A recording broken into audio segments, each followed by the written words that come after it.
江晨，我求求你了，六婶说孩子快生了，你别欺负我了。你是沈如玉？自己不是在陵园里悼念他吗？竟然出现在他的面前，我居然重生了。江晨抽了自己一巴掌，记忆闪过，他是个人渣，强占沈如玉，威胁他在一起，还折磨他。5年前大年夜，他难产死在炕上，他醉酒看到，吓得逃出村子。怎么，你还想要吗？想要，你就快点吧，别再用力折腾我了，我肚子里还有孩子。我不是这个意思。灯光下能看到他衣服下的青肿和血痕。江晨有酒气，刚对他动过手。是我对不起你，你放心，以后我不会再跟你动手了。我求求你，别打我了，家里真的1分钱都没有了。你放心，我以后不会再打你了。我再动你1根手指头，就把手剁下来给你。你放心，我以后不会再打你了。我再动你1根手指头，就把手剁下来给你。你别碰我！沈如玉抱着手，指头上有裂口。江晨以前喝完酒赌输钱，会折磨他，逼他拿钱，还骂他。江晨打自己，觉得自己是畜生。我不碰，你休息一下，我出去一趟，给你弄点吃的。江晨关上门离开，他听到沈如玉插门栓的声音，他透过门缝看到房间里的灯光和女人，他庆幸重生，一切有机会。天没亮，江晨走出房门，这里是桃李村，在小兴安岭山脉角落。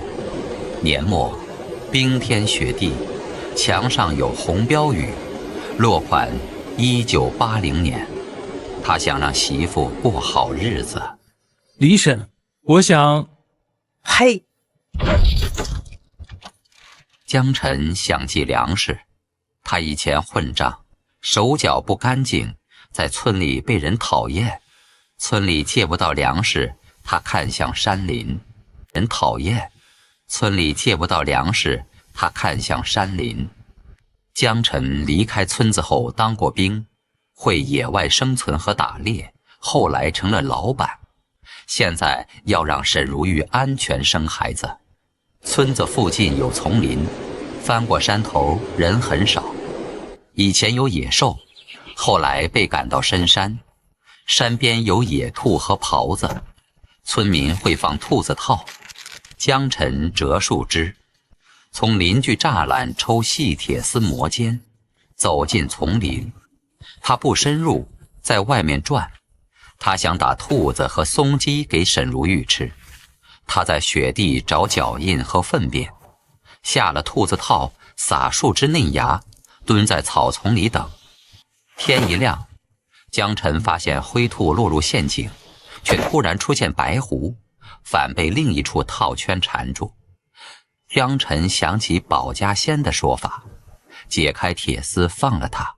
滚吧，小家伙，下次别这么贪心了，再被抓的话可没这么好运了。江晨刚要离开，身后出现一只灰狍子，傻站着不动。听说这种动物爱看热闹，江晨笑着扛起棍子。今天算你倒霉了。热闹，江晨笑着扛起棍子。今天算你倒霉了。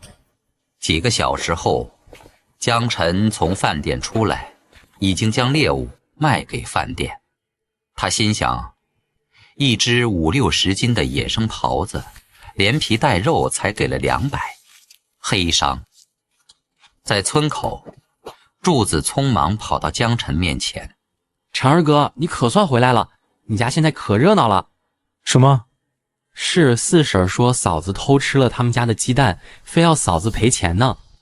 江晨暗道不妙，连忙甩开步子，朝家跑去。沈如玉跌倒在地上，身上还有脚印。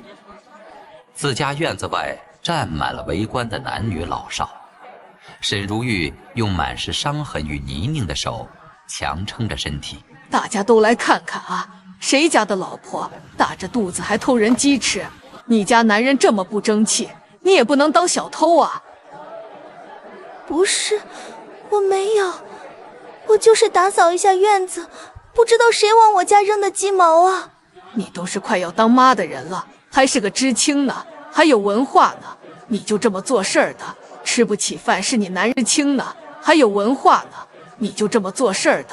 吃不起饭是你男人没用，谁让你嫁了这么个东西？现在你也学着偷东西，再过2天不是就要偷人了？江四婶对着众人大叫起来：大家快来看啊，我可真是苦命啊！我的鸡呀，你吃我的鸡也不怕噎死。思婶，我们家虽然穷，可我从没有偷过别人家的东西，不信你可以搜，我们家一块肉也没有啊！都吃完了还搜什么？这院子里的鸡毛和鸡骨头，难道都是天上掉下来的？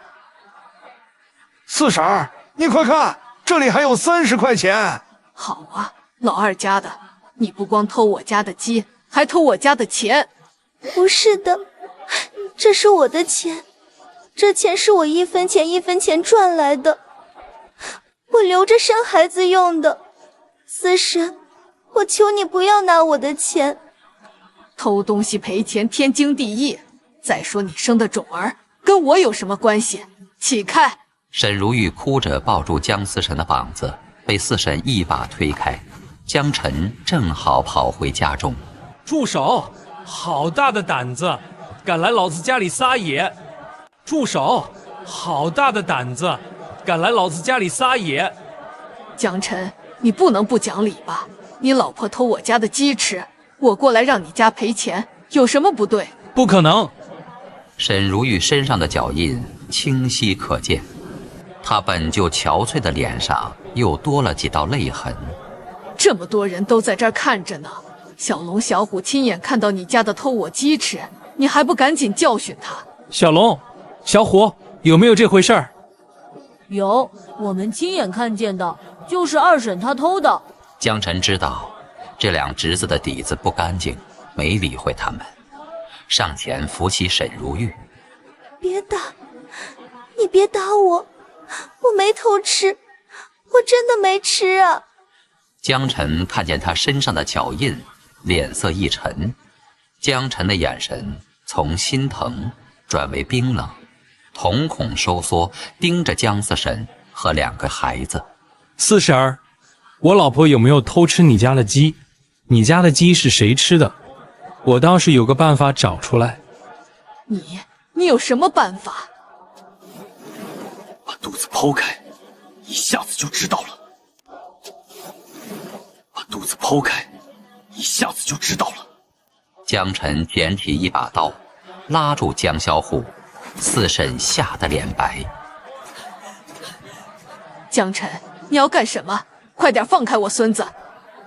小东西，你说你亲眼看见婶子偷吃了你家的鸡，可我看你自己袖子上的油点还没擦呢，我就先把你的肚子剖开，看看里面有没有。不要劈开我的肚子，奶奶快救救我！江晨，你干什么？你剖开我孙子的肚子，你也得偿命。没关系，要真的没有，我给你家赔命。说，鸡是谁吃的？是小龙哥，是小龙哥跟我一起吃的，我们偷偷把鸡吃了，奶奶让我把鸡毛和骨头丢在二婶的院子里，我错了，我错了。江小虎全交代，周围人议论纷纷。江小虎全交代，周围人议论纷纷。江四婶拉回孙子，打算逃跑，被江晨拦住。就这么走了？你还想怎么样？去给我媳妇儿道歉！江四婶转身面对沈如玉。沈如玉，都是我们有眼无珠，我错了。江四婶对着沈如玉道歉完，便想走。让你们走了吗？江晨，你想要干什么？道歉都道了，你没完没了呀！哼，冤枉我媳妇儿的事儿，我就不说什么了。可我媳妇儿身上是谁的脚印？是谁干的？你到底想怎么样？你媳妇儿不是没事儿吗？幸好人没事儿，要是有事儿，就不是这么简单了。赶紧赔钱，100块。100块？你穷疯了？没错，老子就是穷疯了。光脚不怕穿鞋的，不给钱，信不信我让你明天看见2个好大孙在河上飘着？没错，老子就是穷疯了。光脚不怕穿鞋的，不给钱，信不信我让你明天看见2个好大孙在河上飘着？蒋晨，咱们可是一家人啊！小龙、小虎是你的亲侄子，少他妈的给我攀亲戚！刚才欺负我老婆的时候，怎么没想到一家人？姜四婶怕江晨真动手，凑了100块钱递了过去，带着孙子逃了。滚吧！以后少来我家！你没事吧？肚子有没有不舒服？你别碰我，钱都赖到手了，装什么好心？沈如玉看着江晨，过去他总对自己非打即骂，如今突然维护他，让他难以接受。他扶着肚子走进屋，留下江晨愣在原地。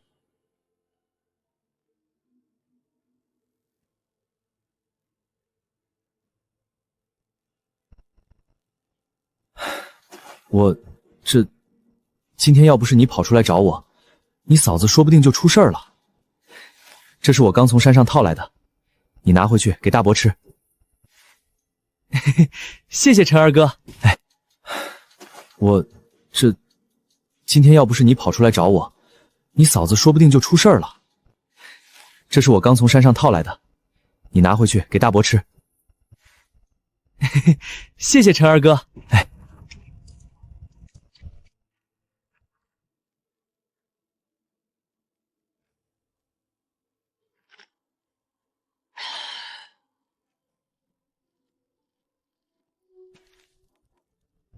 媳妇儿，出来吃饭吧。媳妇儿，我今天运气好，上山打了1只狍子和2只野兔。狍子去供销社找人换成了钱，给你买了1件衣服。这是给我的？当然了，不是给你的，还能给谁？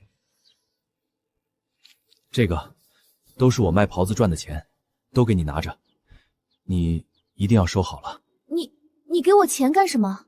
你是我媳妇儿啊，以后咱们家的钱都给你管。不要，我不要。你不拿，我就把钱放在这里了，你记得收起来，可别被老鼠偷走了。你是我媳妇儿啊，以后咱们家的钱都给你管。不要，我不要。你不拿，我就把钱放在这里了，你记得收起来，可别被老鼠偷走了。先吃饭吧。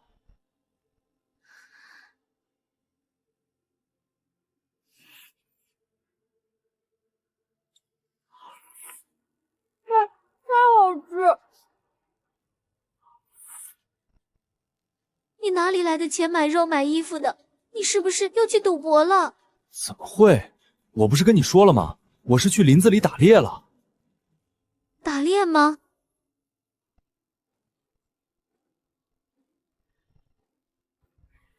陈儿哥，你也太不够朋友了吧？吃肉也不叫生兄弟，你来干什么？陈儿哥，你忘了，上次你在赌场欠了我300块钱，还说要把如玉嫂子卖了还债吗？这不，我给你找来卖家了。这老哥是八里铺的赵骡子，今年刚50，以前是给人拉帮套的，这不现在回来了。现在拍回来了，说想花钱买个媳妇儿，愿意出500块呢。怪不得你给我买衣服买肉，原来你竟然要卖了我！江晨，我真是看错你了，狗改不了吃屎，你就是个人渣！怪不得你给我买衣服买肉，原来你竟然要卖了我！错你了。狗改不了吃屎，你就是个人渣！不是的，媳妇儿，你听我解释，你别听他胡说，我不会卖你的。哼，晨儿哥，你怎么能这么说呢？白纸黑字，这是你自己写的呀。赵哥，你看晨儿哥的这媳妇儿怎么样？好，好，怀了就好，俺就喜欢能生的女人。我听说你男人又赌钱又打你的，我看你跟了俺吧，俺不打你，你给俺生孩子就行。你给老子滚蛋！陈二哥，你这是什么意思？老子钱都收了，你怎么能不认账呢？我认什么？你怎么不去卖自己？立刻给我滚出去，要不然别怪我翻脸。江晨，你装什么呢？不卖媳妇儿，那你欠老子的钱怎么算？钱，老子会还给你了，最多1个月连本带利都给你。但是你要再带这些不三不的人到我家，我现在就打断你的腿。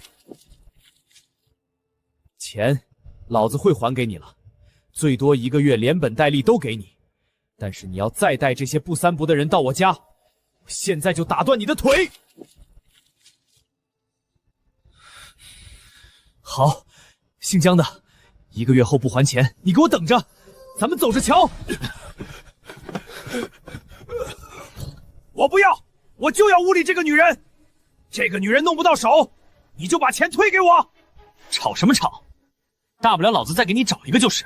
你放心，这小子不可能一直在家守着，等他出去了，你直接上去把人抢了不就行了？啊，抢人？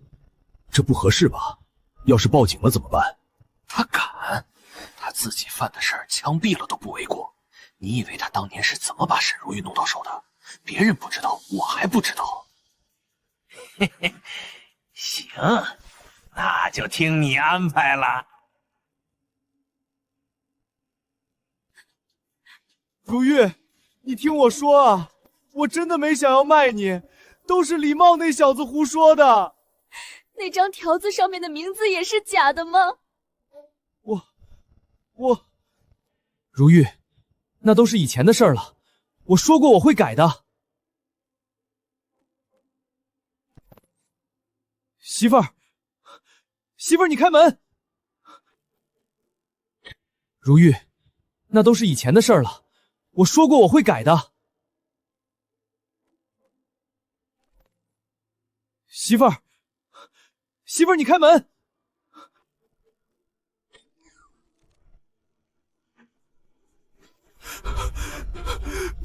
不会这样的。二柱子，柱子快备车，送医院。晨儿哥，俺家的牲口都在大队上呢，咱们要不先把刘老婆叫过来吧？不行，你嫂子情况不对，必须去医院。还没到山脚下，天就飘起大雪，他看不清路，因坡路滑，膝盖磕在地上。晨儿哥，没事，继续走。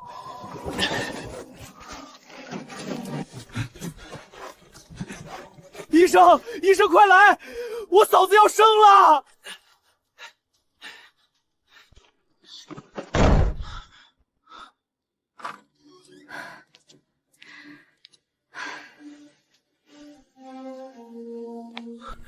医生，我媳妇儿怎么样了？还好，都没事儿。也就是你们送来的及时，要是再晚上半个小时就不好说了。还好，都没事儿。也就是你们送来的及时，要是再晚上半个小时就不好说了。谢天谢地，老天保佑！前世沈如玉死后，他逃村摔下山，伤了命根子，虽有100亿身家，却无子嗣。此次他不仅救回沈如玉，还保住了女儿。快跟我去医务室包扎一下。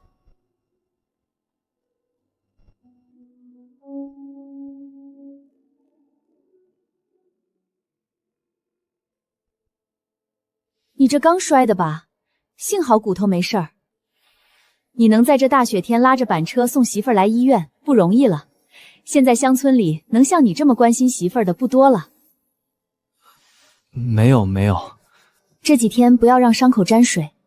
对了，我是这所医院的产科大夫，你们以后有什么需求都可以跟我说。我叫柳芊芊，你怎么称呼？啊，我叫江晨，桃李村的。不好了，刚才收治的孕妇孩子好像有问题，您赶紧去看看啊！医生，你快来看看，我女儿怎么了？她怎么突然就没有呼吸？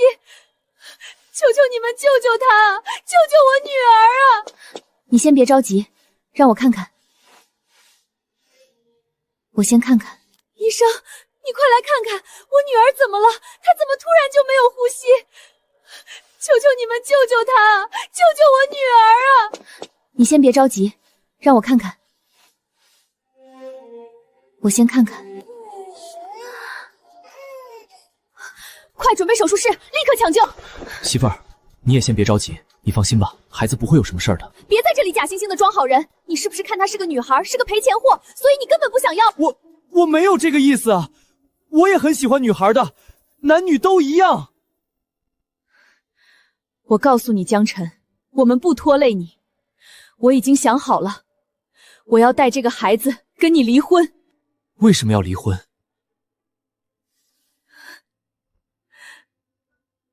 就因为你这个卖媳妇儿的烂赌鬼，你说不定什么时候输上头了，会把我的孩子也给卖了。以后我就算是讨饭，也会一点点把孩子养大，不用你费心，跟你没有关系。如玉，我知道以前做的不对，可我真的已经改了，你能不能再给我一次机会？以后我就算是讨饭，也会一点点把孩子养大，不用你费心，跟你没有关系。如玉，我知道以前做的不对，可我真的已经改了，你能不能再给我一次机会？打扰一下，你们的孩子问题很严重，快点跟我过来缴费。医生，孩子怎么样了？要缴费多少钱？孩子还不能自主呼吸，可能是在路上憋的时间太长了，而且检查费里面也有东西，说不定还要做手术，前期手术费就要1000块。治，必须治，你们尽快治疗，这1000块我去想办法，你们等我1天，我马上去赚钱。晨儿哥，1000块你去哪里赚啊？算了，我不治了，这就是他的命吧。他能活就活，活不下来也是他运气好，不用活着受苦。治，必须治。护士，我这里有300块钱，剩下的钱先欠上，你跟柳医生活一下，明天中午之前我把剩下的钱补上。那行，你们赶紧去筹钱，我们马上安排做手术。这你不用管，你先回家让大伯和伯母过来，帮我照顾一下你嫂子。我想办法去弄钱。这你不用管，你先回家让大伯和伯母过来，帮我照顾一下你嫂子。我想办法去弄钱。80年代赚钱机会多，宜城城郊百花大楼日后会因南方衣服热销而炙手可热，档口值10几万。山林某处将发现大型煤矿，转让费上千万。县城低价房产日后涨幅巨大，但这些都需时间和本钱。二婶，听说你儿媳妇生了？哎，是啊，就是营养不够，我这不是四处找东西给她补补身子呢。补品？对了，我怎么没想到？鲫鱼汤最下奶，江晨便备了工具到城郊水库捕鱼。他砸开后冰下网，又垒渠撒石引水聚鱼。网有动静也不急收，先引鱼入渠。忙完他冻得直哆嗦。他捡柴在背风处生火。小家伙，又是你。烤火暖手时，等鱼入网。抬头又见草丛中白狐偷看。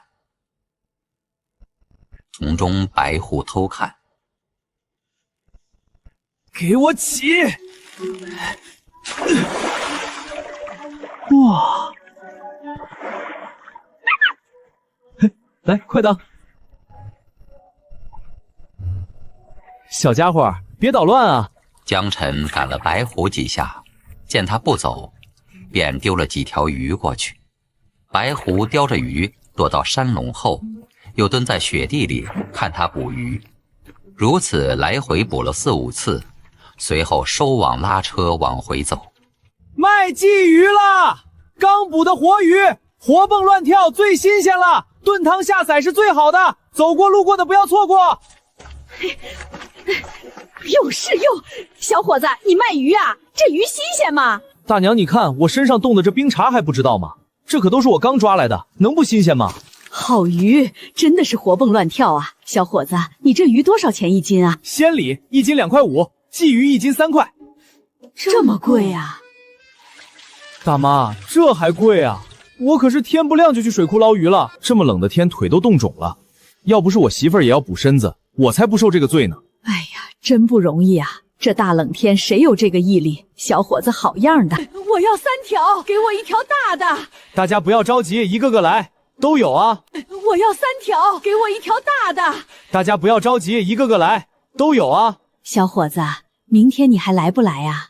大娘们放心，我一会儿就再去抓，明天一早还是这个地方，你们来买就行。那就好，那就好。护士你好，403床缴费。手术费1200。好，知道了。张医生，这是沈如玉的家属，孩子出生时候耽搁了，羊水进了肺里，差点就憋死了，是刚柳医生给做的手术。对了，这缴费单能不能给留一份存根？我一会儿要看病历。如玉，你得先想清楚啊，你一个人带着一个病恹恹的孩子，要是离了婚，以后还怎么生存下去啊？对啊，沈家媳妇儿，江晨这小子再不懂事儿，可毕竟也是个男人，在村里好歹能遮风挡雨。等他回来，我说说他。大伯母，我真的跟他过不下去了。你们不知道，他外面欠了赌债，还要把我都卖给别人了。大伯母，我真的跟他过不下去了。你们不知道，他外面欠了赌债，还要把我都卖给别人了。什么？还有这种事儿？这个混小子，下次见面我非打死他！去把那个混蛋叫回来！自己媳妇儿生孩子，他躲到什么地方去了？爹娘，你们先别生气啊，我觉得晨儿哥最近变了很多了。昨天他一个人拉着平板车，带着嫂子来医院的。孩子病危，他说出去筹钱了。筹钱？筹什么钱？不会是又筹到赌桌上了吧？真是造孽！老江家怎么出了这么一个畜生？大伯，混账东西，你还有脸回来？说，如玉刚才说你赌博都把媳妇儿卖了，到底有没有这回事儿？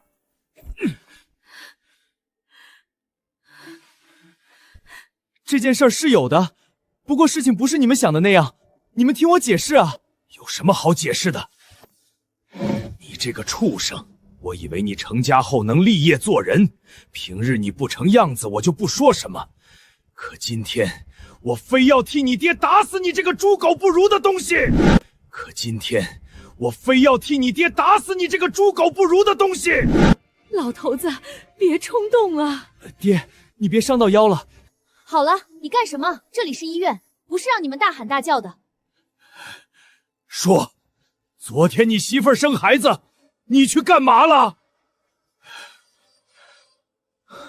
大伯，我昨天去挣钱了，给如玉缴住院费了。你看，我还买了好多东西。不成器的东西！媳妇儿孩子在医院里抢救，你竟然还出去赌钱？没有啊，大伯，我真的没有赌钱。我昨晚去水库抓鱼了，你看我身上还湿着呢。抓鱼能挣些钱？别以为我不知道你什么东西，以为弄了一身水回来就能骗过我？我真的是抓鱼赚来的，而且真的很挣钱。不光是这些钱，如玉的住院费我也缴上了。江晨，你老实跟我说，你是不是偷人家钱了？大伯，你误会了，这真是我一晚上赚的。你放屁！一晚上赚1000多，你以为你是谁？要是有这赚钱的生意，还轮得到你做？真的，大伯，这真的是我一晚上捞鱼赚来的。你要不信的话，让二柱子跟我这几天一起去。真的，大伯，这真的是我一晚上捞鱼赚来的。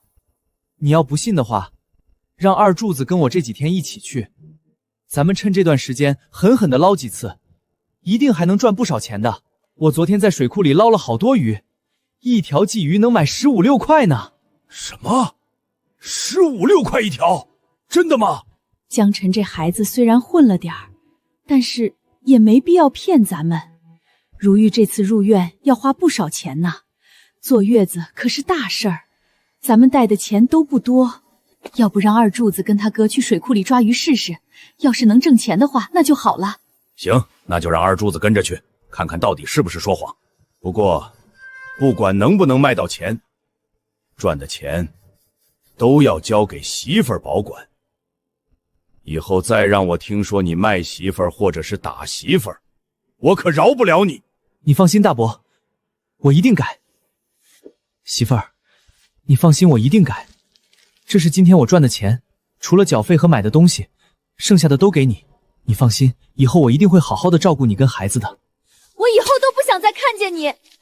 拿上你的脏钱，给我滚出去！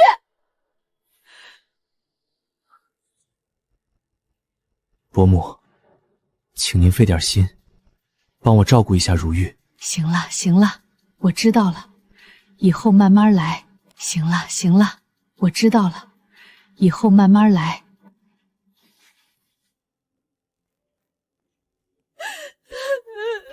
晨儿哥，别伤心了，你前几天那么混蛋，嫂子生气也是应该的。俺爹说女人生气了就好好哄哄，大老爷们哄自家媳妇儿不丢人。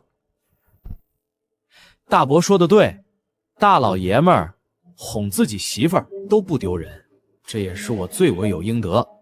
没事儿，以后慢慢来，我先带你去挣钱。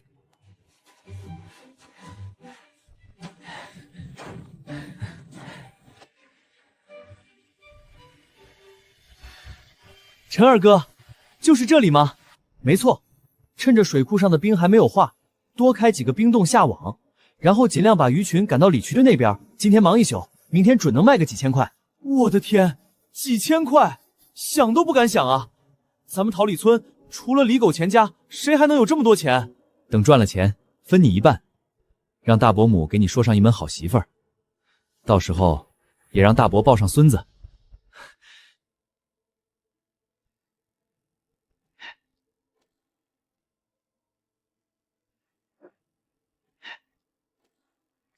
赶紧穿回去，一会儿冻感冒了可就完了。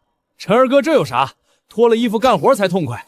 我以前还躺在冰块上睡觉呢，感冒可是会引发肺炎的，那可就要命了。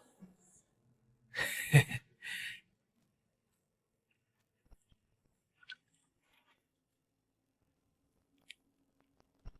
这小胡子有点意思哎。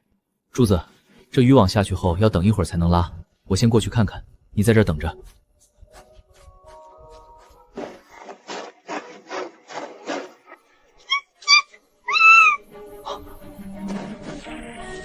老天爷，这是大祸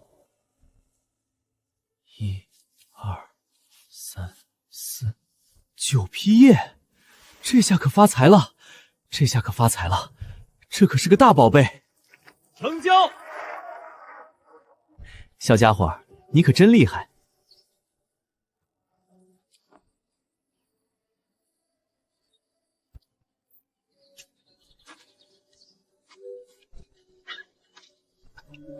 怎么了？我去，这蛇怎么没有冬眠啊？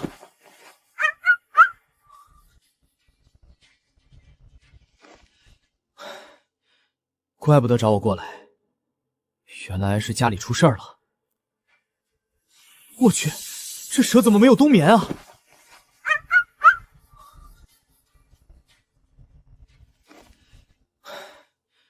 怪不得找我过来。原来是家里出事儿了。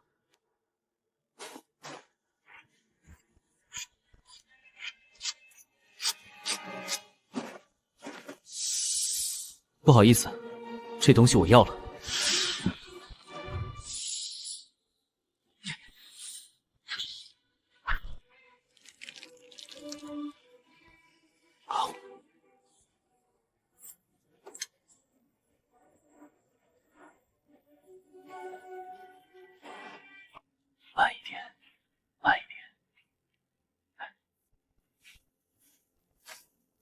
简直完美！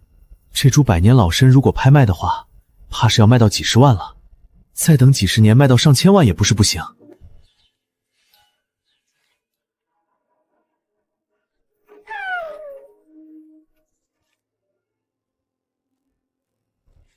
小家伙，你可比我幸运。我从小就没见过自己爹娘，现在咱们两个都是孤儿了。以后你不嫌弃的话，就跟着我吧，饿不着你的。晨儿哥，你看，这是我刚下网捞的，这里的鱼太多了，一网兜下去就是10几条。晨儿哥，你看，这是我刚下网捞的，这里的鱼太多了，一网兜下去就是10几条。太好了，等到明天这水渠里的鱼就可以捞了，到时候就不用辛苦在冰面上打洞了。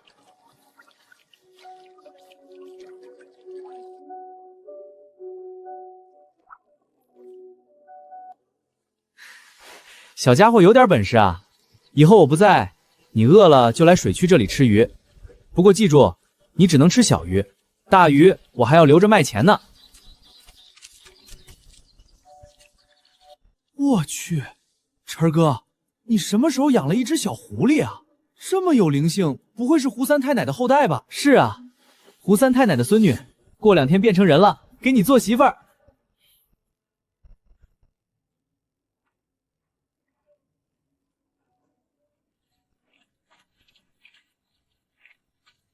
卖鱼嘞，卖鲜鱼啦！下腩神汤、鲫鱼、鲤鱼，走过路过不要错过啊！快过来看啊！晨儿哥，你这么喊，真的有人买吗？少废话，想赚钱就使劲喊，好东西还怕没人要吗？好鱼嘞，鲜鱼啊，卖鱼啦！少废话，想赚钱就使劲喊，好东西还怕没人要吗？好鱼嘞，鲜鱼啊，卖鱼啦！卖鱼啦，卖鱼啦！小伙子，终于等到你来了，快给我来2条！我也要2条！我也要2条！我也要2条！二柱子，你猜多少？怕是估计要1000多块吧。1000怎么够？足足有2700呢！啊，这么多，这不得能盖3间瓦房，还能娶2个媳妇儿了？没错，今天主要都是你在捞鱼，这卖鱼得的钱，我们1人1半，你拿1400，我拿1300。这怎么行？陈二哥，这主意也是你出的，鱼也是你卖的，这钱我可不能要。少废话，少废话，没有干活不拿钱这一说。大伯还想给你娶媳妇呢，赶紧把钱拿上。那要不你跟我娘说吧。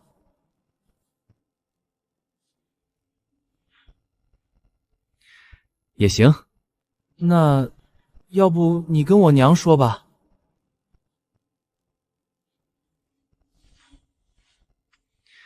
也行。可怜的孩子，唉。403家属，孩子要做检查了。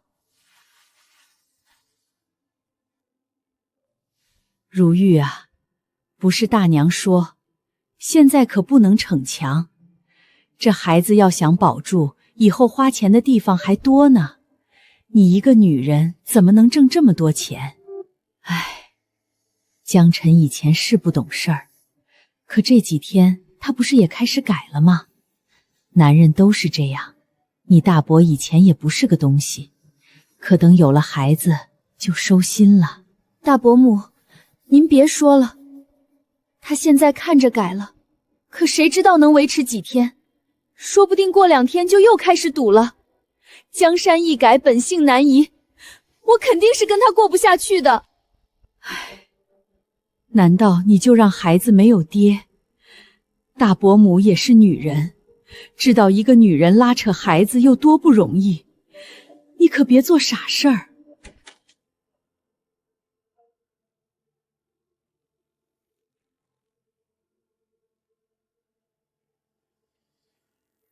医生，我是403床的家属，是孩子有什么事儿吗？真的是你？医生，你认识我？怎么，你不认识我了？我是张有福啊，当初咱们读一个班的。张有福？啊，是你啊！哦，我想起来了，你是坐在班级最后的小福子，那个偷偷改成绩被陈老师骂着哭回家的张有福。沈班花，你怎么能老揭人伤疤呢？张同学，对不起啊。对了，张同学，你怎么会在这里呢？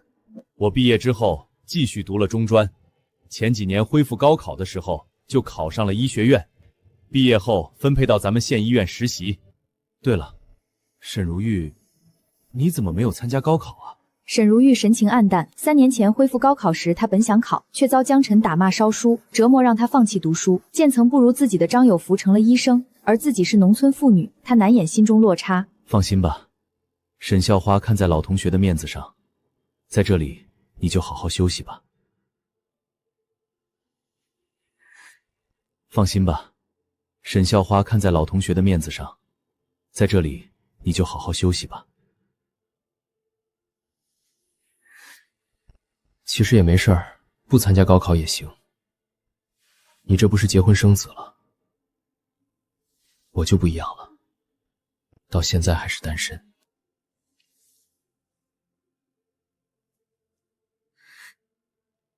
对了，昨天我检查病历的时候就看见你了。钱的事儿你放心，我在县医院还有点话语权，不会为难你的。张同学，我的手术费用不会是你帮我缴的吧？啊，我本来还想瞒着你的，咱们可是老同学，而且以前你也没少帮我。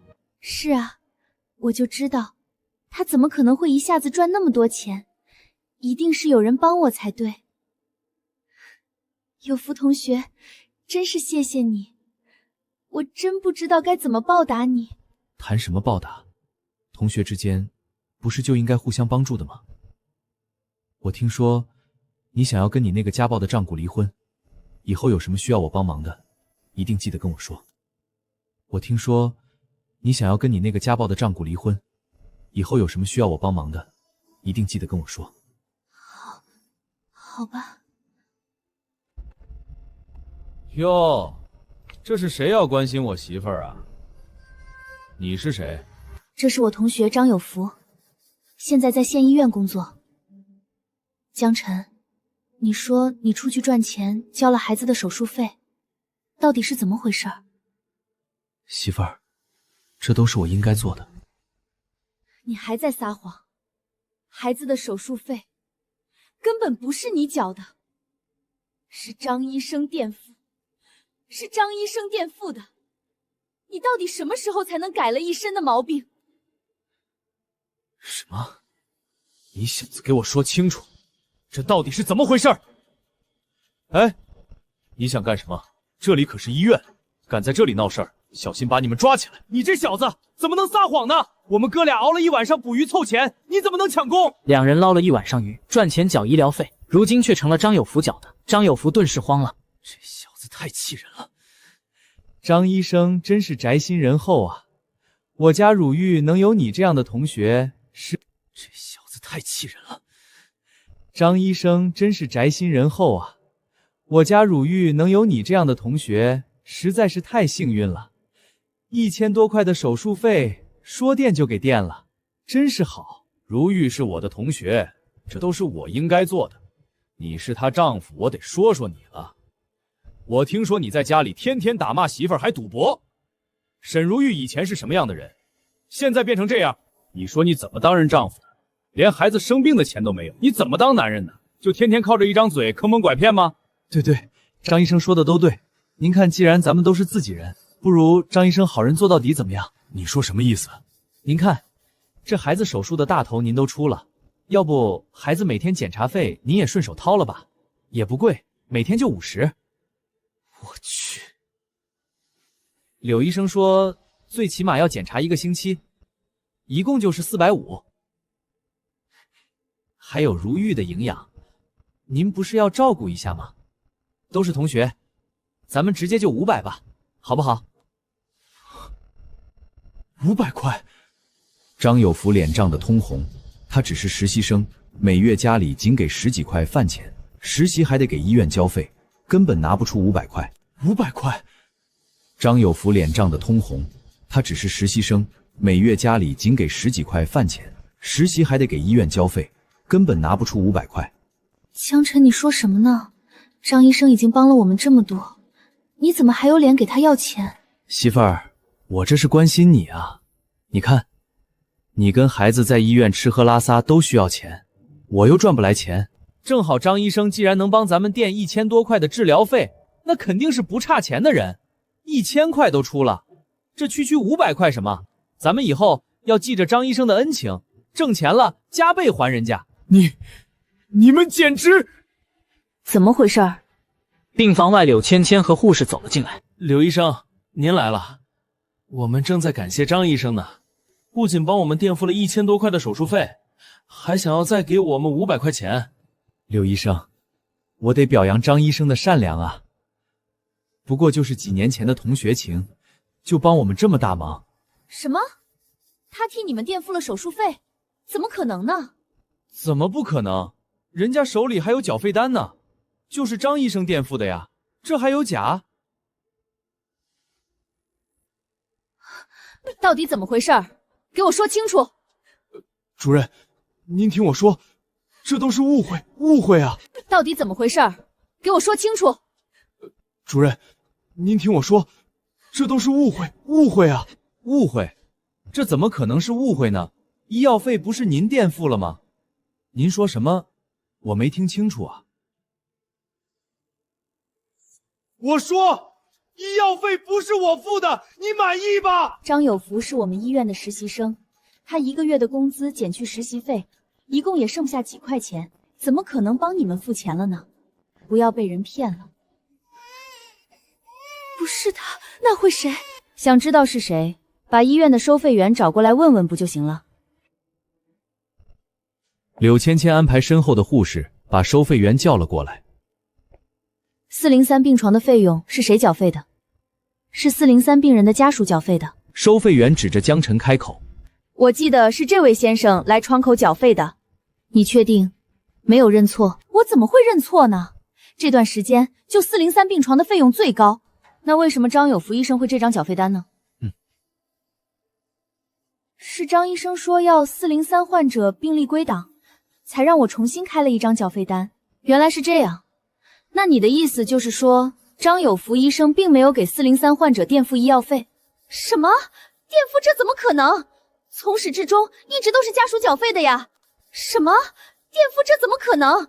从始至终一直都是家属缴费的呀。张医生拿着一张病历里的缴费单骗人，知道是什么后果吗？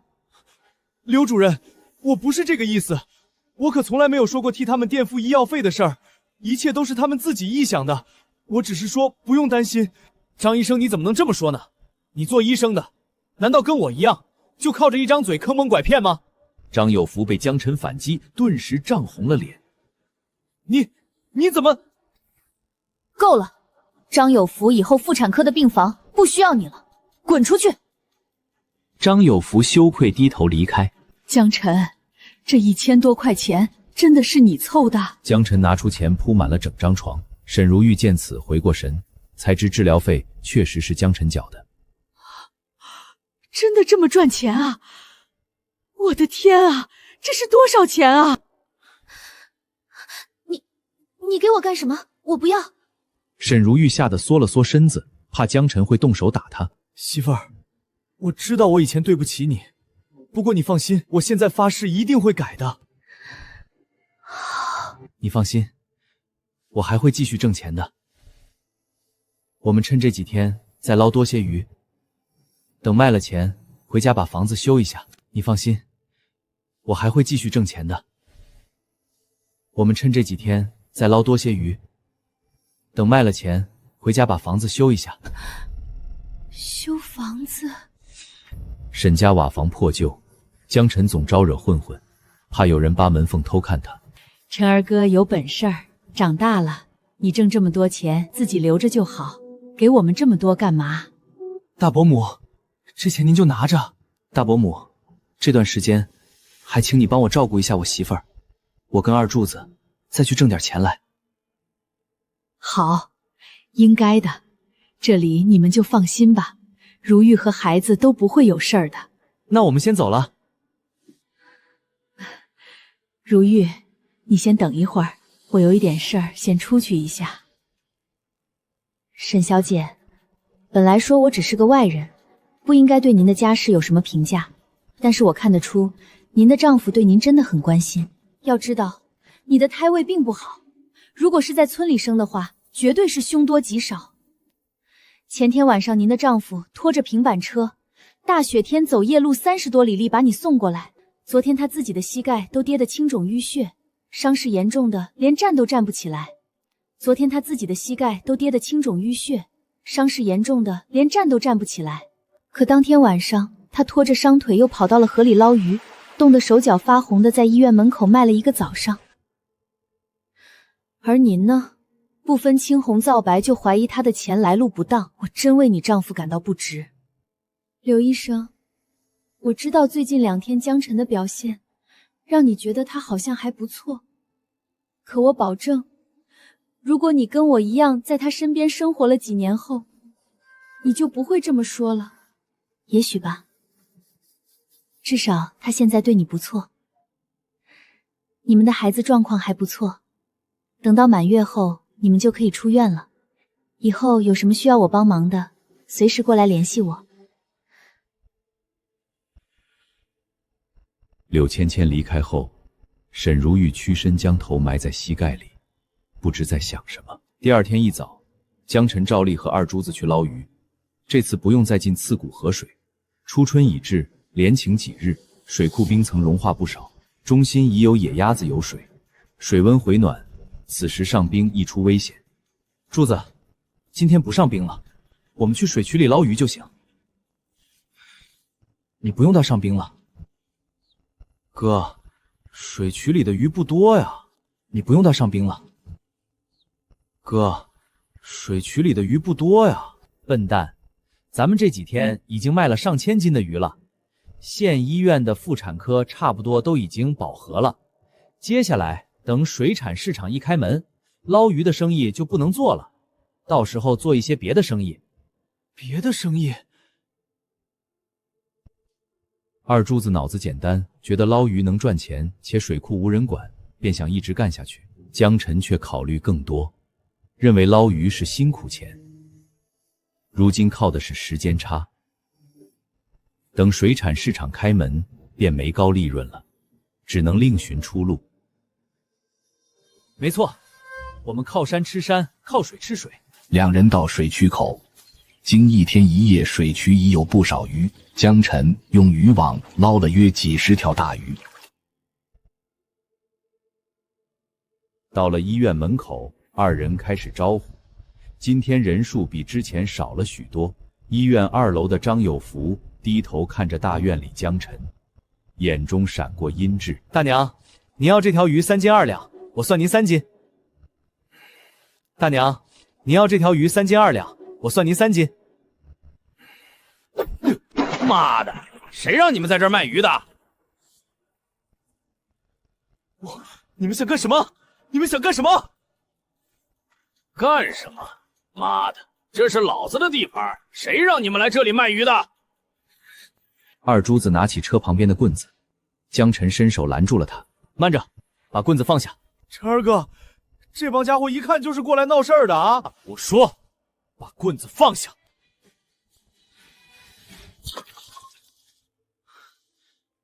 这位大哥，都是误会，我们不知道这里不让卖鱼，对不起，我们马上走。现在想走来不及了，告诉你，爷爷叫孙四，是县医院的食堂主任。你们几个在老子的地盘卖鱼，那谁还去老子的食堂里吃饭？你这不是打老子的脸吗？那您说怎么办？你们的鱼全都没收，还有今天赚的钱全都给我交出来。拿钱！晨儿哥，钱不能给他，这是我们辛辛苦苦赚的呀！不给，你们可要考虑清楚了。据我所知，这些鱼都没有经过卫生检疫吧？能不能吃死人呢？这些鱼都没有经过卫生检疫吧？能不能吃死人呢？还有，你老婆孩子还在县医院吧？跑得了和尚，你跑得了庙吗？我不怕告诉你，县医院的张副院长可是我亲舅舅。你要是想让老婆安安全全的住院，最好想清楚我说的话。怎么，小子，你好像很不服气呀？来，别说老子没给你机会，来，冲着打一巴掌试试，老子躲一下就是你养的。看着男人嚣张模样，江晨冷静下来。不敢呀，不敢就给老子乖乖的当孙子。在老子的地盘，是龙就得窝着，是虎也得趴着。来老子的地盘不摆山头，真是狗胆包天。江晨没反应过来，一巴掌打在他的脸上。江晨把二珠子拦住，眼下在别人地盘，不宜和这些混混起冲突。兄弟，我有眼无珠，不知道这里是您的地盘。这是我今天赚的钱，全都给您了。您大人大量，别跟我们一般见识，以后再也不敢来了。江晨只好把钱全部递了过去。哼，算你小子识相。江晨只好把钱全部递了过去。哼，算你小子识相。哼，小子，听清楚了，这些钱可不是我抢你们的，是你们在医院里擅自卖东西，医院罚你交的罚款，懂吗？还有这些东西，全都给我留下，等候医院处理吧。孙四派人上来，把水桶和平板车全部拉走。陈二哥，他们这不是明抢吗？算了，为这点钱不值当的。前几天赚的钱足够赔渔网和平板车的。你嫂子和孩子都还在医院里，不能跟这些混混起冲突。陈二哥，这也太憋屈了。咱们累了1天，这小子2句话就把我们的钱给没收了，还把咱们的平板车和渔网都拿走了。那就这么忍了？当然不会。这件事儿咱们先记下来，等有机会，我是不会放过他的。江晨带二中子往沈如玉病房走，刚进房，大伯母就发现了他脸上的伤。哎呦，这是谁把你打成这样？没什么，就是卖鱼跟人家吵了2句。娘，你不知道他们医院食堂里的那个孙四实在是太混账了。看我们卖鱼赚钱了，就找了几个人砸了我们的摊子。不仅收了我们的车和水桶，还抢走了我们今天赚的钱，有好几百块呢。啊，还有这种事儿？这不是强盗吗？就是啊，娘，我当时就想要跟他们干起来的，可陈二哥一直拉着我，最后陈哥还被带头弟扇了一巴掌。什么？他没还手。大伯母诧异江晨挨了打竟没还手。你陈二哥说的对，有老婆和孩子在医院，万一跟人起冲突了，那老婆孩子怎么办？我有老婆孩子，还有兄弟和亲人，他们孤家寡人的，不跟他们争这一口气，退一步海阔天空。沈如玉惊讶地看着江晨，真没料到江晨变得如此彻底。柳芊芊推门走了进来。江先生说的真好，不过你也不用担心，医院也不会让你们吃亏的。刚才楼下发生的事儿我都看见了，孙四只是一个承包食堂的小老板，他根本不是医院的人，他们没资格代表医院没收你们的钱和东西的。一会儿我带你去见院长。真的吗？当然了，我好歹也是县医院的一把刀。院长我还是能搭上话的。柳芊芊带着江晨来到医院的楼上，刚进院长室就听到了吵闹声。哎呀，我要你们找的翻译到底什么时候来呀？汤姆森先生都等了半个小时了。院长，咱们东海也没有正经的外语学院啊，您说要的翻译我们还在找呢。院长，出什么事儿了？刘主任，你来了，江湖救急呀！你听我说。不是的，院长，你听我说，我也有事儿啊。先听我的，只要把这件事儿完成了，你的事儿我都答应。咱们医院最近要评3甲了，未来要成为东海第1中心医院，可设备上还差点儿。最近我们好不容易才认识到了来自国外的国际医疗设备总监，正准备要购入一批设备。可现在问题是，人家总监已经到了，可我们宜城没有翻译人员啊，双方沟通不了。我记得你不是从国外留学的吗？能不能帮我们翻译一下？我是在国外留学，但我留学的是英语啊。你们说的国际医疗设备集团是德语吧？啊，这可怎么办啊？这2种外语有什么区别吗？区别大了，这完全就是2回事儿啊！唉，死马当活马医吧。区别大了，这完全就是2回事儿啊！唉，死马当活马医吧。希望这位总监能用英语沟通，这样的话，我们也还有希望。陈院长，你们医院是这么回事儿？为什么请我们来了，却把我们放在会议室里几个小时？你们在搞什么？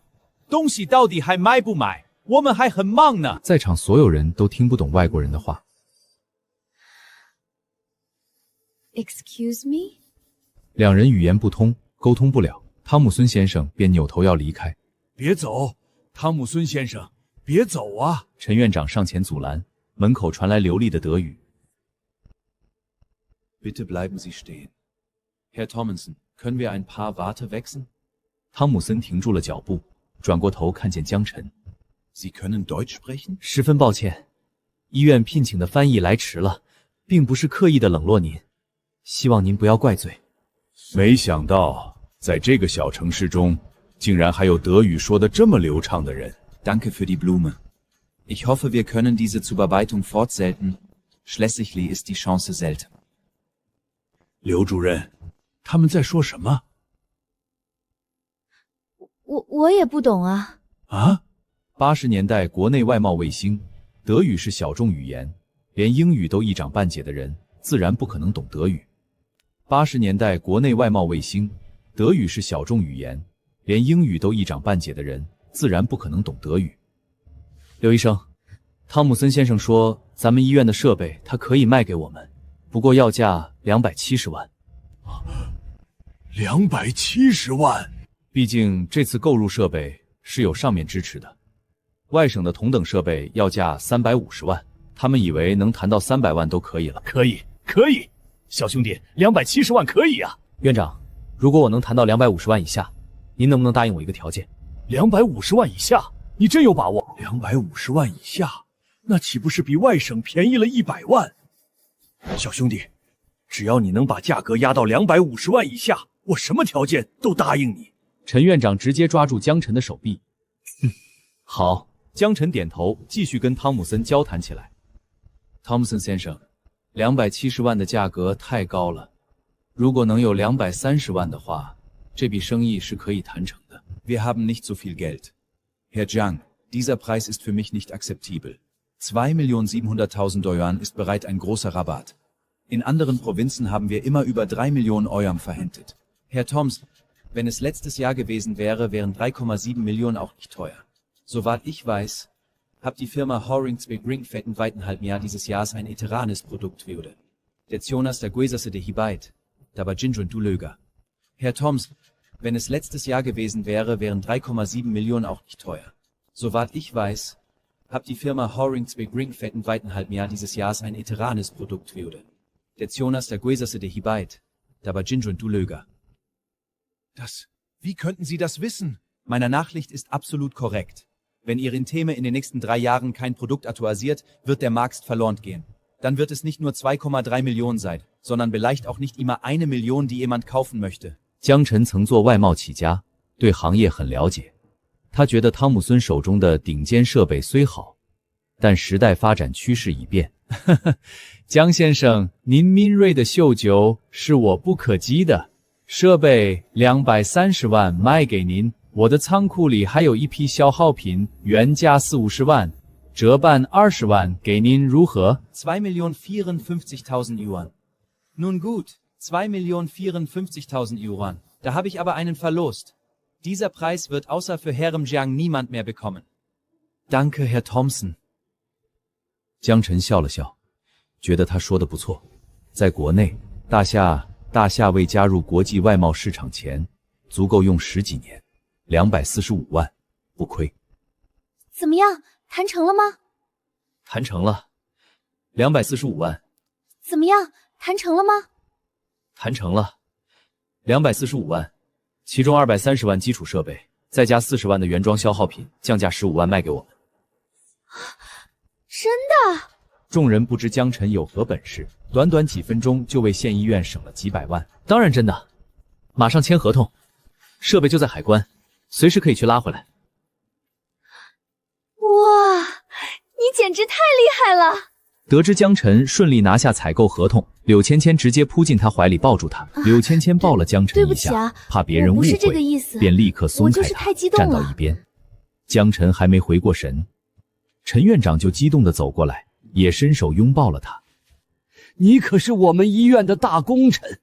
院长，您客气了，我只是尽我所能罢了。你的一个尽我所能，就帮我们医院省了200多万呐，真是年少有为，年少有为啊！对了，你刚才说找我什么事儿，你尽管说，只要我能做到，绝对没问题。院长，是这样的。院长，是这样的。江晨说了摊子被孙四掀了的事儿。院长，我们真的不知道在医院卖鱼犯法，这钱我们认罚，可捕鱼的东西都是借村里人的，能不能还给我们呢？什么？还有这种事儿？是啊，陈院长，你有所不知，这个孙四仗着舅舅是赵副院长，把持着咱们医院的食堂，天天做那些清汤寡水，卖的比街上的饭店都贵，还让人把持着医院门口，不让人送饭进来，也不让人回家吃饭，简直放肆！一个孙四也敢把县医院当成自己家了！去把赵副院长给我叫过来！没一会儿，一胖男人小跑进来。院长，您找我有事儿。赵副院长，你的外甥孙四是怎么回事？孙四，这小子怎么了？怎么了？哼，这位江先生是我们医院特意请来的专家，而他刚才在楼下的时候，被你外甥孙四抢了几百块钱，还挨了一巴掌，这是怎么回事？什么？有这种事儿？赵副院长，江先生可是刚替我们跟国际医疗设备集团谈判，省下了几百万的资金，是院长眼中的贵客。你的外甥孙四是什么东西？你不会不清楚吧？赵副院长，江先生可是刚替我们跟国际医疗设备集团谈判，省下了几百万的资金，是院长眼中的贵客。你的外甥孙四是什么东西？你不会不清楚吧？我这……陈院长，江先生，那您看这事儿该怎么办呢？抢的钱一定要回来，另外人也不用在医院待着了，让他滚蛋吧。这件事处理不好，你这个副院长也不用干了。是。江先生，这件事儿您要是哪里不满意的话，我再处理他们。行，已经可以了。我媳妇儿还在咱们医院治疗，柳医生对我们很是照顾，我也是举手之劳。你这个举手之劳可是帮了我的大忙啊！正好生意谈成了，我们医院今晚在百福楼要宴请德方代表，您也一块参加吧。毕竟没有人的翻译，这宴会估计也说不出什么来。陈院长邀请江晨参加晚宴，还要靠江晨的翻译来帮忙。宴会东海医疗业头头都会参加，这个就算了吧，我就是一个普通人，参加这种宴会不方便。小兄弟，没关系的，像你这种懂外语的人才，我们医院也是求之不得的。以后设备采购上的事儿，少不了还得麻烦你。小兄弟，没关系的，像你这种懂外语的人才，我们医院也是求之不得的。以后设备采购上的事儿，少不了还得麻烦你。陈院长说笑了，其实我懂得也不多，只是会日常的几句而已。要是真的让我上的话，怕是就要露馅了。处理完孙四的事情后，江晨和柳芊芊回到病房中。你是怎么懂德语的呀？我们村以前的教书先生，听说年轻的时候曾经留过学，我的德语也是他教的。两人刚到门口，便听见二柱子的叫骂声：“妈的！你们来这里干什么？抢了钱还不够，还想欺负人吗？”“不是的，大哥，我们真的是来道歉的。”江晨推门而入，见孙四跪在地上。“大哥，是我有眼无珠，是我不识好歹，您别跟我一般见识。大哥，您怎么不说您是陈院长的人？我要是知道了，给我10个胆子也不掀您的摊子啊！”“哼，现在知道抢错人了。”“钱呢？还不赶紧交出来！”“在这儿，在这儿。”来。孙四掏出装满钱的信封递给江晨：“您的东西我都给您归置好了，就放在楼下。我还让人擦洗干净了。您看，嫩不过能高抬贵手，放我一马。”“孙老大，这是什么意思？这钱不是医院罚的吗？怎么还给我送回来了？”“您的东西我都给您归置好了，就放在楼下。我还让人擦洗干净了。您看，嫩不过能高抬贵手，放我一马。”“孙老大，这是什么意思？这钱不是医院罚的吗？怎么还给我送回来了？”“爷爷，我真的知道错了。陈院长已经警告我了，要报警把我送进去了。您大人有大量，只要不报警，我马上滚得远远的，再也不敢出现在您的面前。”孙四说的声泪俱下，要是把他交去局子，他这辈子就完了。行，这钱我可以收下，跟我说清楚，谁指使你干的？什么意思？我在医院楼下买了3天鱼，你们都没找上来，可为什么今天会突然出现？背后想害我的人是谁？我不说，柳医生报警吧。别报警！我什么都说，就是张有福那孙子跟我说的。他说你得罪他了，说你这几天卖鱼赚了不少钱，让我掀了你的摊子，抢你的钱。张有福？怎么可能？他为什么要这么做？就是这小子说动。张有福？怎么可能？他为什么要这么做？就是这小子说动。但我真的不知道您是陈院长的朋友，这才着了道啊。算了，钱我收了，这件事就算了。江晨接过信封，挥了挥手，孙四赶紧离开。谢谢江先生。陈二哥，没想到竟然是这个家伙，真是小人。我晚上找2个人，扣上麻袋教训他一顿，怎么样？不用，恶人自有天收，不用你多管。江晨来到芊芊身边，低声密谋：“你小子可真有损的，不过我喜欢。这次我帮你，有什么好处？”“就算我欠柳医生一个人情，滴水之恩，涌泉相报。”“好，这是你说的，说不定过几天我还真有事找你帮忙，你可不能推辞。”“一定。”柳芊芊检查了一下沈如玉和孩子，孩子恢复的不错，再住几天观察一下，没什么事儿的话就可以出院了。”“谢谢柳医生。”江晨笑了笑，把信封递给沈如玉：“这是今天早上赚的钱，你拿着吧。”“你不用全都给我，这是你辛苦赚来的。”“我给你的钱你就拿着花，外面我会自己想办法的。”沈如玉拿着钱有些不知所措。“我给你的钱你就拿着花，外面我会自己想办法的。”沈如玉拿着钱有些不知所措。“给你就拿着吧，男人给自己媳妇儿钱，这是天经地义的。你给他生了这么好的孩子，给你什么都不算多。”“对了，江晨，孩子起什么名字想好了吗？过几天该上户口了。”“叫雨系怎么样？”“江雨系。”“雨系？这是什么意思啊？”“滕王阁序，云霄雨霁，彩彻区明。落霞与孤鹜齐飞，秋水共长天一色。云霄雨霁就是雨过天晴的意思，阴雨已过，以后就是好日子了。”“云霄雨霁，彩彻区明。”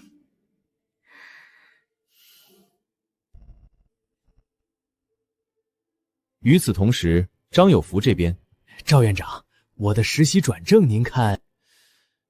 张医生，我们县医院最近2年不怎么缺人，而且你的学历和经验还差一点啊，要不你再等等，看看学校分配。赵院长，我真的等不了了，我要是不能进入县医院的话，我就得被退回学校了，求求您高抬贵手。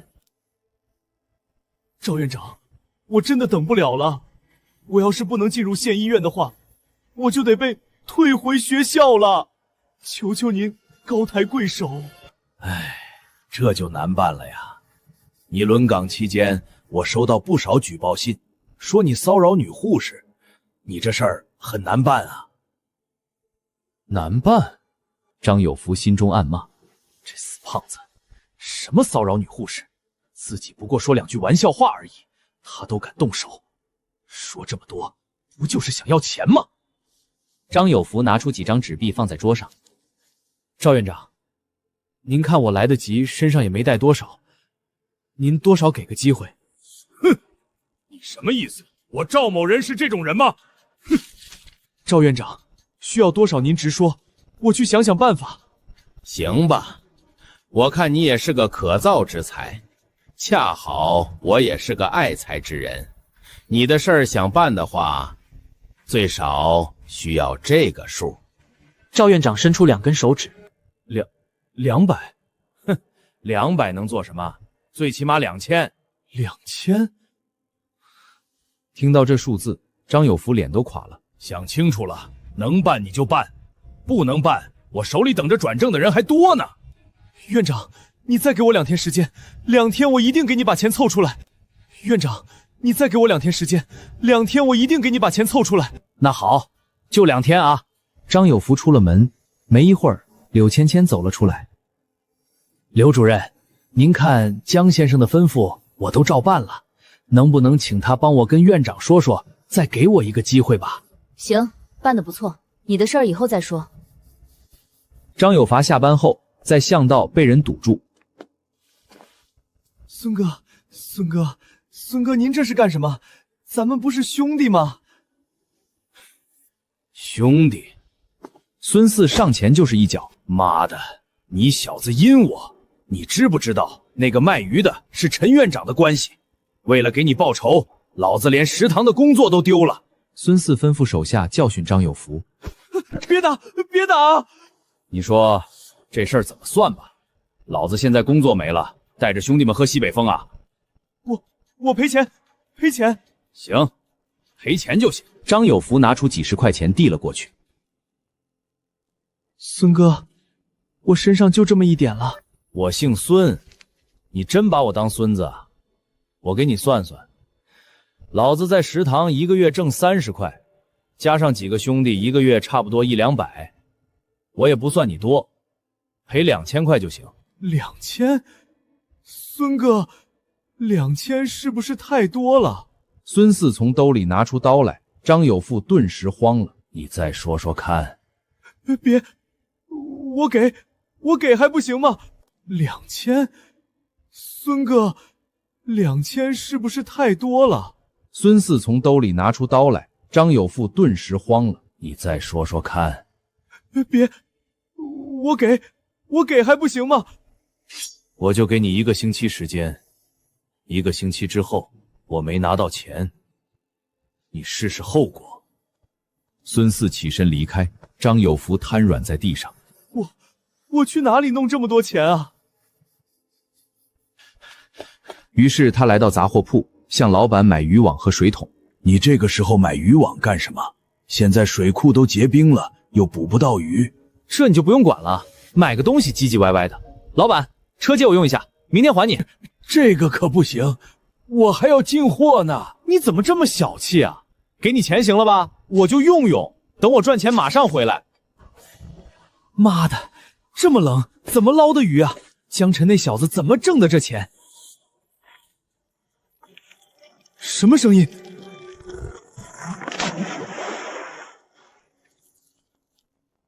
媳妇儿，能再给我一次机会吗？我保证以后一定好好对你。好好对闺女。江晨，柳医生，怎么了？告诉你一个消息，张有福出事儿了。昨天夜里他自己去水库捞鱼，结果一不小心掉进了冰窟窿里了。告诉你一个消息，张有福出事儿了。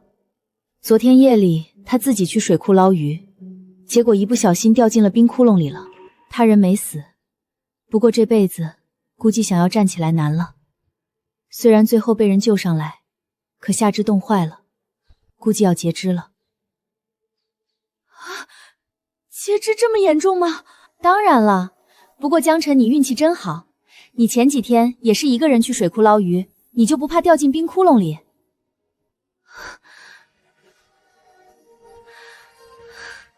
没关系，我运气好。你呀，以后小心点儿，你运气以后不会一直这么好的。这是你上次帮医院谈下来那批采购医疗设备的生意，陈院长特意给你准备的奖金。奖金？多少钱？不多，2万。2万？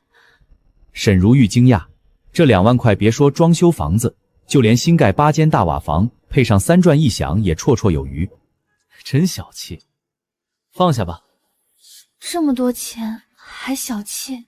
沈如玉心想，2万块如果是以前的自己，一辈子怕是都攒不齐。我们家是媳妇儿当家，这钱给我媳妇儿就行。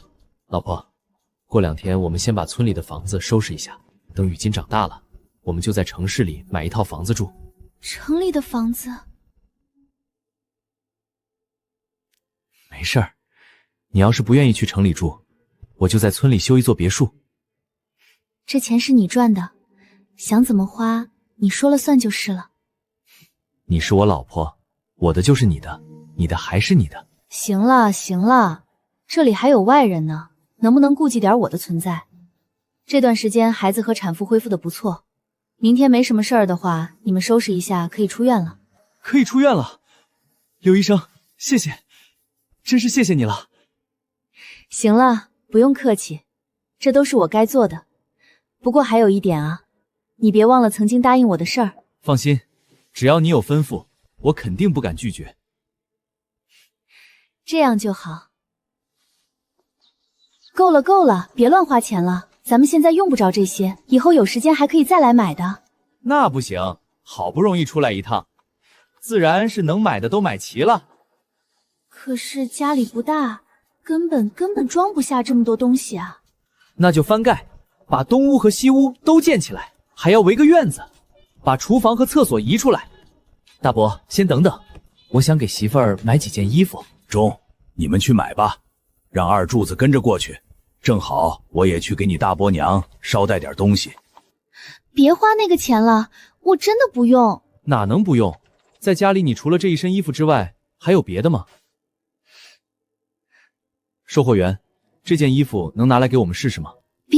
别试了吧，这里的衣服都太贵了。江晨见店里成衣价高，一条普通裤子就要30-40，抵得上普通人月工资，难怪人少。没事儿，才几十块钱而已。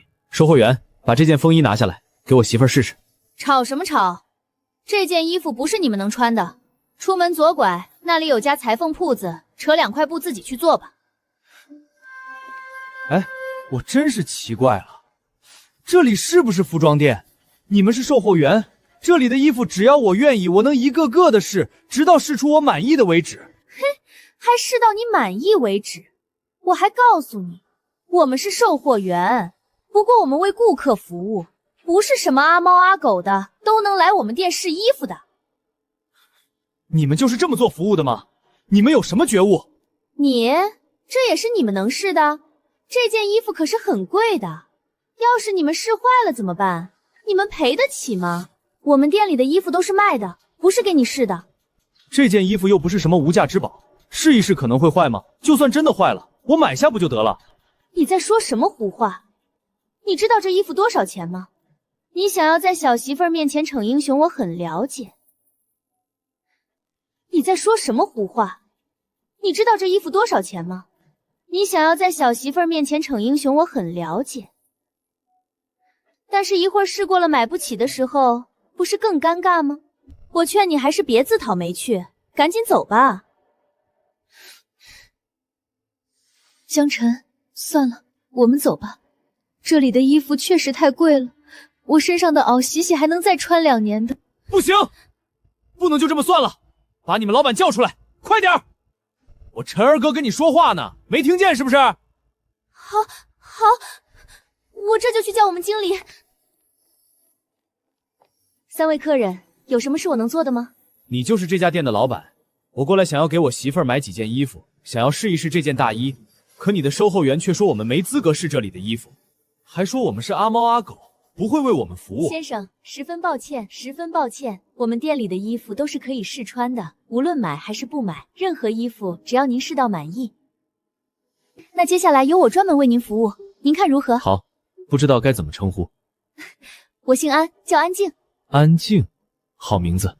这件也不错，很衬你的肤色。这件粉色的也好看，显得你很温柔。这件白色的收腰设计特别好，能凸显你的身材优势。你看，这样一搭配，是不是感觉完全不一样了？好，非常好。刚才换的这几件衣物，我们全都要了。再给我安排几件男士的服装，一起结账吧。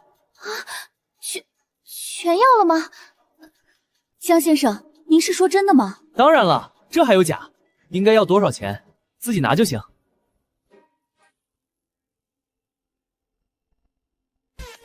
天啊，这还是我的陈儿哥和嫂子吗？看什么呢？眼睛都瞪出来了。